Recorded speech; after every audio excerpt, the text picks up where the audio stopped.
অনেক অনেক দিন আগের কথা। সুউচ্চ পাহাড়ের কোলে এক গভীর উপত্যকায় রেশমবাদ নামে একটি ছোট্ট জনপদ ছিল। চারদিকে বরফ ঢাকা চূড়া, মাঝখানে সবুজ উপত্যকা। আর সেই উপত্যকায় জন্মাতো এমন সব বিরল রঙের ফুল, যা থেকে পৃথিবীর সবচেয়ে দামি রেশমের রং তৈরি হতো। রেশমবাদের রেশমি কাপড় একসময় বাদশাদের দরবার পর্যন্ত পৌঁছাতো। এই জনপদে রুকাইয়া নামে একটি মেয়ে বাস করত। রুকাইয়া জন্ম থেকেই বোবা, সে কথা বলতে পারত না। কিন্তু আল্লাহ তাকে এমন এক হাত দিয়েছিলেন যে তার আঙুলের সুতো ধরলে যেন কবিতা বুনত। তার তাতে বসা কাপড়ের নকশা দেখে মানুষ বলতো, রুকাইয়ার কাপড়ে কথা আছে, মুখে না বললেও সে সুতো দিয়ে সব বলে। রুকাইয়া তার অন্ধ দাদির সাথে একটি ছোট্ট কুঁড়ে ঘরে থাকত। সে কখনো নিজের কাপড়ের বেশি দাম চাইত না। গরিব মানুষের শীতে সে বিনামূল্যে চাদর বুনে দিত। রেশমবাদের আরেকজন মানুষ ছিল মুনির হাকিম। সে ছিল উপত্যকার সবচেয়ে বড় রং বিশেষজ্ঞ। সে জানত কোন ফুল থেকে কোন রং বের হয়, কোন মিশ্রণে কাপড়ের রং পাকা থাকে। কিন্তু মুনির ছিল চরম কৃপণ জ্ঞানের ব্যাপারে। সে কাউকে কিছু শেখাতো না, তার একমাত্র শিষ্যও ছিল না। সে বলতো, জ্ঞান হলো সোনা, যত লুকিয়ে রাখবে তত দাম বাড়বে। সে তার রঙের রেসিপি তালাবদ্ধ সিন্দুকে রাখত। গ্রামের তাঁতিরা তার কাছে রং কিনতে বাধ্য ছিল। সে মন মতো দাম নিত। আর রুকাইয়াকে সে সবচেয়ে বেশি হিংসা করত, কারণ রুকাইয়া সাধারণ রঙেও এমন নকশা বুনত যে তার কাপড় মুনিরের দামি কাপড়ের চেয়ে বেশি বিক্রি হতো। এই বোবা মেয়ের জাদু আমাকে শেষ করে দেবে, মুনির দাঁতের দাঁত চেপে বলতো। একদিন রেশমবাদে প্রচণ্ড ঝড় এলো। পাহাড় থেকে বাতাস এমন গর্জন করে নামল যে মানুষ ঘরে আটকা পড়ল। ঝড় থামার পর রুকাইয়া বাইরে এলো। সে দেখল তার কুঁড়ে ঘরের আঙিনায় একটি বিশাল সোনালি ঈগল পড়ে আছে। তার একটি ডানা ভাঙা, বুক থেকে রক্ত ঝরছে। ঈগলটি এতটাই বড় যে তার ডানা মেলে ধরলে পুরো আঙিনা ঢাকা পড়ে যাবে। তার পালকগুলো সোনার মতো চকচক করছে। রুকাইয়া ভয় পেল না। সে ভেতরে গিয়ে দাদির জন্য রাখা শেষ মধুটুকু নিয়ে এলো। ঈগলের ক্ষতে মধু লাগালো। নিজের তাঁত থেকে সবচেয়ে নরম রেশমি কাপড়ের টুকরো ছিঁড়ে ডানায় বেঁধে দিল। সারা রাত সেই ঈগলের পাশে বসে রইল, না ঘুমিয়ে না খেয়ে। দাদি ভেতর থেকে ডাকল, রুকাইয়া ভেতরে আয়, পাহাড়ি ঈগল বিপজ্জনক। কিন্তু রুকাইয়া মাথা নেড়ে জানালো সে যাবে না। ভোরের আলো ফোটার সাথে সাথে আশ্চর্য ঘটনা ঘটল। ঈগলটি উঠে দাঁড়ালো, কিন্তু তার চেহারা বদলে গেল। সোনালি পালকের জায়গায় একটি উজ্জ্বল আলোর আবরণ। একটি গম্ভীর কিন্তু দয়ালু কণ্ঠ ভেসে এলো, হে রুকাইয়া, তুমি কথা বলতে পারো না, কিন্তু তোমার কর্মই তোমার ভাষা। আমি ফেরেশতাদের দূত, পাহাড়ের পাহারাদার। জালিম ঝড়ের জিন আমাকে আঘাত করেছিল। তুমি নিজের শেষ সম্বল দিয়ে আমাকে সেবা করলে। তোমার এই নিঃশব্দ দয়ার পুরস্কার আমি দিতে চাই। ঈগল তার ডানা ঝাপটালো। একটি সোনালি পালক খসে পড়ল রুকাইয়ার কোলে। পালকটি হাতে নেওয়া মাত্র রুকাইয়া অনুভব করল এটি সাধারণ পালক নয়, এর ভেতরে একটি জীবন্ত উষ্ণতা স্পন্দিত হচ্ছে। ঈগল বলল, এই পালকের সুতো যখন তুমি তোমার তাঁতে বুনবে, সেই কাপড়ে ভবিষ্যৎ ফুটে উঠবে। যার হৃদয় পবিত্র, সে কাপড়ে আগামীকালের সত্য দেখতে পাবে। কিন্তু সাবধান, এই পালক কেবল সেই হাতে কাজ করবে যে হাত কখনো অন্যের ক্ষতি করেনি। রুকাইয়া সেই রাতেই তার পুরনো তাঁতে বসল। সোনালি পালক থেকে সে সুতো বের করল। পালক যেন নিজে থেকেই খুলতে লাগলো, সুতোর পর সুতো। রুকাইয়া বুনতে লাগলো। ভোর হতে হতে একটি ছোট্ট রুমাল তৈরি হলো। সেই রুমালের ওপর নিজে থেকেই একটি দৃশ্য ফুটে উঠল। রেশমবাদের মোড়ল অসুস্থ, তার ঘরে পরিবার কাঁদছে। রুকাইয়া ছুটে গেল মোড়লের বাড়ি। সত্যিই মোড়াল জ্বরে কাতরাচ্ছিলেন।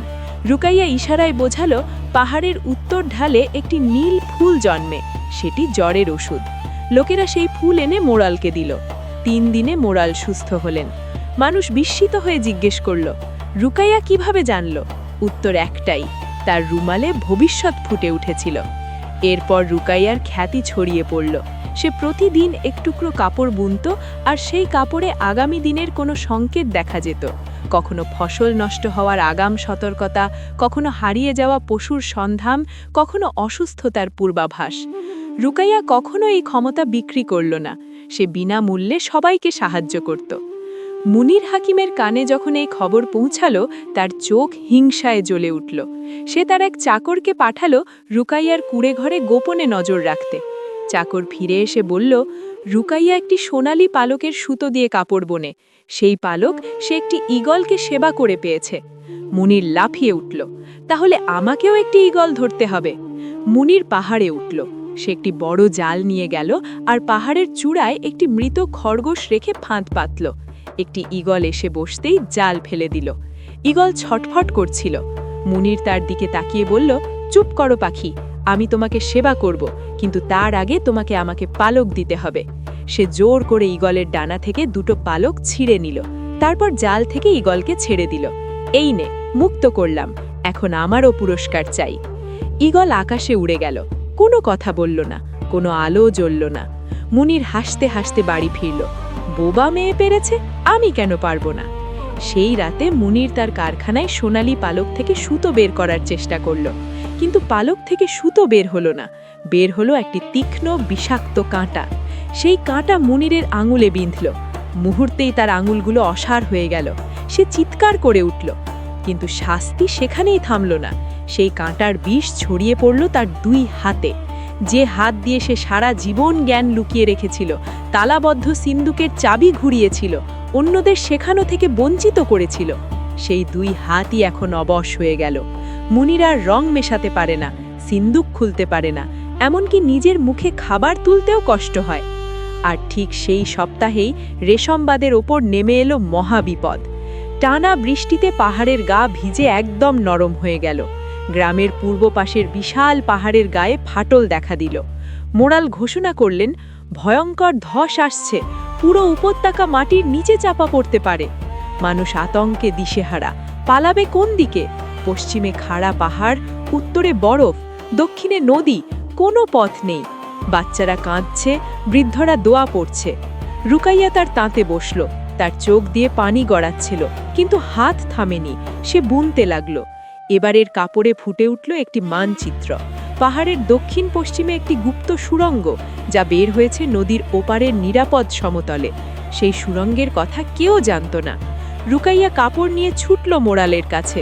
মোড়াল কাপড়ের মানচিত্র দেখে চমকে উঠলেন, কিন্তু এই সুড়ঙ্গ কোথায়? রুকাইয়া ইশারায় দক্ষিণ পশ্চিমের ঝোপের দিকে দেখালো। লোকেরা দৌড়ে গেল। সত্যিই ঝোপের আড়ালে একটি পুরনো সুড়ঙ্গের মুখ। ভেতরে ঢুকে দেখল, পুরনো কিন্তু মজবুত। পুরো রেশমবাদের মানুষ, নারী, পুরুষ, শিশু, বৃদ্ধ, পশু সবাই সেই সুড়ঙ্গ দিয়ে নিরাপদে ওপারে পৌঁছালো। তারা ওপারে পৌঁছানোর ঠিক 1 ঘন্টা পর পুরো পূর্ব পাহাড় ধসে পড়ল। রেশমবাদের অর্ধেক ঘরবাড়ি মাটির নিচে চাপা পড়ল, কিন্তু একটি প্রাণও হারায়নি। মানুষ আল্লাহর শুকরিয়া আদায় করে কাঁদতে লাগলো। সবাই রুকাইয়াকে ঘিরে ধরল। মোড়াল বললেন, এই বোবা মেয়ে আজ কথা না বলেই পুরো জনপদকে বাঁচিয়ে দিল। সেই সময় দূর রাজ্যের সুলতানের দূত এসে পৌঁছালো। সুলতান শুনেছিলেন রেশমবাদে এমন একজন শিল্পী আছে যার কাপড়ে ভবিষ্যৎ ফোটে। দূত রুকাইয়াকে সুলতানের রাজকীয় তাঁতখানার প্রধান শিল্পী নিযুক্ত করল। সেই সাথে তার অন্ধ দাদির চিকিৎসা ও ভরণপোষণের সব দায়িত্ব রাজকোষ থেকে নেওয়া হলো। আর মুনির হাকিম কি?